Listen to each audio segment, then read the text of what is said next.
sobat, kembali lagi di channelnya Disnaker Trans Prof Sumbar. Di video kali ini, saya akan membahas tentang pasar tenaga kerja. Apa sih itu pasar tenaga kerja? Pasar tenaga kerja dapat diartikan sebagai suatu pasar yang mempertemukan penjual dan pembeli tenaga kerja. Yang disebut sebagai penjual di sini adalah para pencari kerja atau pemilik tenaga kerja, sedangkan yang disebut sebagai pembelinya yaitu orang-orang atau lembaga yang memerlukan tenaga kerja.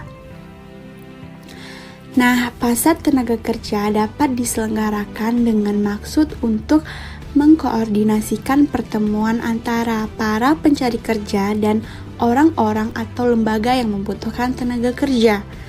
Nah, di sini dalam rangka untuk memenuhi kebutuhan tenaga kerja dari perusahaan, maka pasar tenaga kerja ini dirasakan bisa memberikan jalan keluar bagi perusahaan untuk memenuhinya.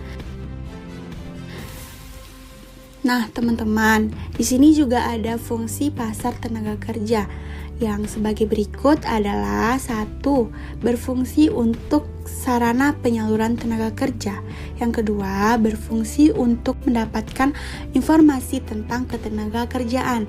Yang ketiga, berfungsi untuk sarana mempertemukan pencari kerja dan orang atau lembaga yang membutuhkan tenaga kerja. Selanjutnya, pasar tenaga kerja terdiri dari beberapa jenis. Yang pertama ada pasar tenaga kerja terdidik, terlatih, tidak terdidik, dan tidak terlatih. Pasar tenaga kerja terdidik yaitu pasar yang mempertemukan permintaan dan penawaran tenaga kerja terdidik. Sedangkan pasar tenaga kerja terlatih yaitu pasar yang mempertemukan permintaan dan penawaran tenaga kerja terlatih. Dan pasar tenaga kerja tidak terdidik dan tidak terlatih adalah pasar yang mempertemukan permintaan dan penawaran tenaga kerja tidak terdidik dan tidak terlatih seperti tukang angkut, tukang batu, buruh, dan lain-lain. Yang kedua, ada pasar tenaga kerja utama dan biasa. Pasar tenaga kerja utama mempunyai ciri-ciri sebagai berikut. 1. Terjadi pada lingkungan perusahaan besar. 2. Manajemen perusahaannya sangat baik. 3. Tingkat pendidikan dan keterampilan yang dibutuhkannya sangat tinggi. 4. Gaji dan upah tinggi. 5. Jaminan sosial yang baik. 6. Disiplin pegawai sangat tinggi. Dan yang terakhir, jumlah perpindahan pegawainya sedikit. Sedangkan pasar tenaga kerja biasa yang mempunyai ciri-ciri sebagai berikut. 1. Terjadi pada lingkungan perusahaan kecil. 2. Manajemen perusahaannya kurang baik. 3. Tingkat pendidikan dan keterampilan yang dibutuhkannya rendah. 4. Gaji dan upahnya rendah. 5. Jaminan sosialnya kurang baik. 6. Disiplin pegawai rendah. Dan yang terakhir, sering terjadi perpindahan pegawai. Ketiga, ada pasar tenaga kerja intern dan ekstern. Pasar tenaga kerja intern yaitu pasar yang mendahulukan para pegawai yang sudah ada untuk mengisi lowongan kerja yang dibutuhkan.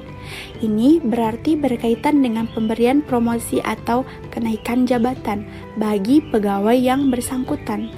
Sedangkan pasar tenaga kerja ekstern yaitu pasar yang mempersilahkan orang luar untuk mengisi lowongan kerja yang dibutuhkan. Yang keempat, ada pasar tenaga kerja dalam negeri dan luar negeri. Pasar tenaga kerja dalam negeri yaitu pasar tenaga kerja yang terjadi di dalam negeri. Sedangkan pasar tenaga kerja luar negeri adalah pasar tenaga kerja yang terjadi di luar negeri. Dengan adanya pasar tenaga kerja luar negeri, Indonesia dapat mengurangi jumlah pengangguran sekaligus menambah devisa negara. 5. Ada pasar tenaga kerja persaingan sempurna. Nah, dalam pasar tenaga kerja persaingan sempurna ini terdapat banyak sekali perusahaan. Nah, oleh karena itu, para tenaga kerja dapat menawarkan jasanya secara perorangan pada perusahaan yang diinginkan. Nah, pada pasar ini berlaku pula hukum permintaan dan hukum penawaran seperti pada pasar barang dan jasa. Itu berarti semakin tinggi upah tenaga kerja, semakin sedikit pula permintaan terhadap tenaga kerja. Sebaliknya, semakin rendah upah tenaga kerja, maka semakin banyak permintaan terhadap tenaga kerja. Hal itu juga berlaku pada penawaran, yaitu semakin tinggi upah tenaga kerja, maka semakin banyak penawaran akan tenaga kerja. Sedangkan apabila semakin rendah upah tenaga kerja, maka semakin sedikit penawaran terhadap tenaga kerja. Selanjutnya ada pasar tenaga kerja monopoli bilateral. Pasar tenaga kerja monopoli bilateral terjadi jika terdapat dua kekuatan yang saling bertentangan. Kekuatan pertama berasal dari para tenaga kerja yang bersatu dalam serikat pekerja, dan kekuatan kedua berasal dari satu perusahaan yang merupakan satu-satunya perusahaan yang memakai tenaga kerja. Nah, serikat pekerja yang memberikan penawaran tenaga kerja mempunyai posisi yang sama kuat dengan perusahaan yang melakukan permintaan tenaga kerja, sehingga terjadilah keadaan saling memonopoli yang disebut dengan monopoli bilateral. Selanjutnya kita akan membahas tentang kelebihan dan kekurangan dari pasar tenaga kerja. Kelebihan-kelebihan dari pasar tenaga kerja. 1. Membantu mengurangi pengangguran. Yang kedua, membantu pencari kerja maupun pengusaha atau perusahaan yang membutuhkan tenaga kerja.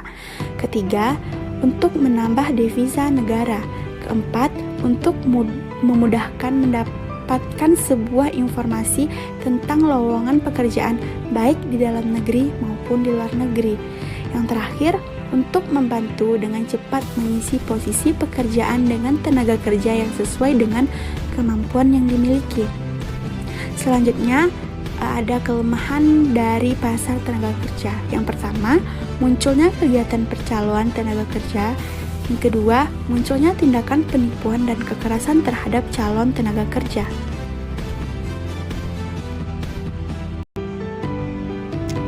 Pasar kerja memiliki jenis yang beragam seperti 1. Pasar kerja virtual.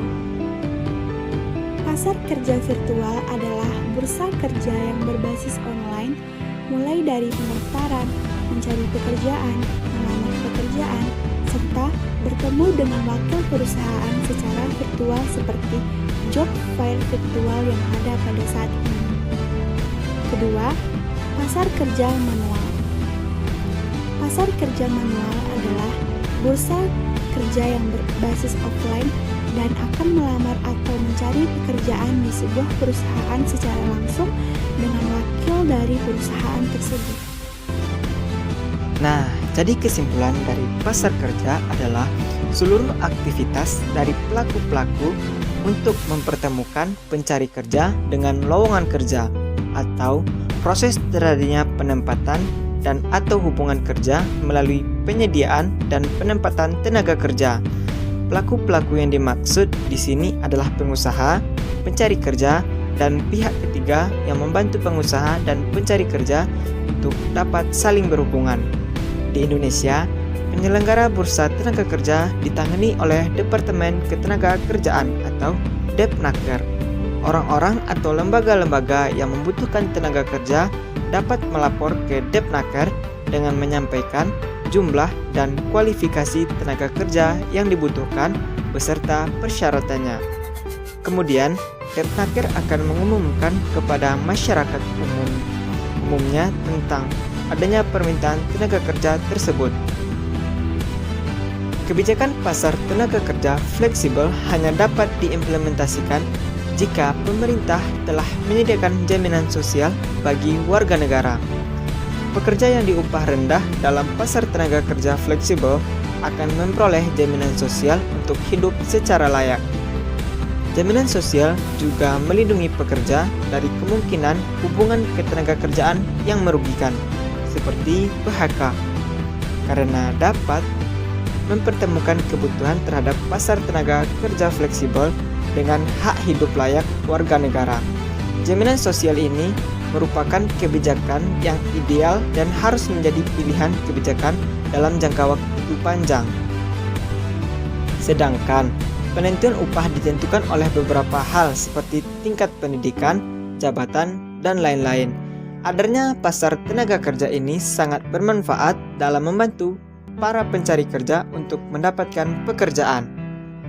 Sedangkan job fair atau bursa kerja merupakan layanan untuk mempertemukan antara pencari kerja dan pemberi kerja secara virtual. Job fair menjadi salah satu jembatan untuk mempertemukan atau memfasilitasi pihak perusahaan dan pencari kerja untuk menempatkan pencari kerja ke dalam posisi pekerjaan yang tepat sesuai bakat, minat, dan kompetensinya.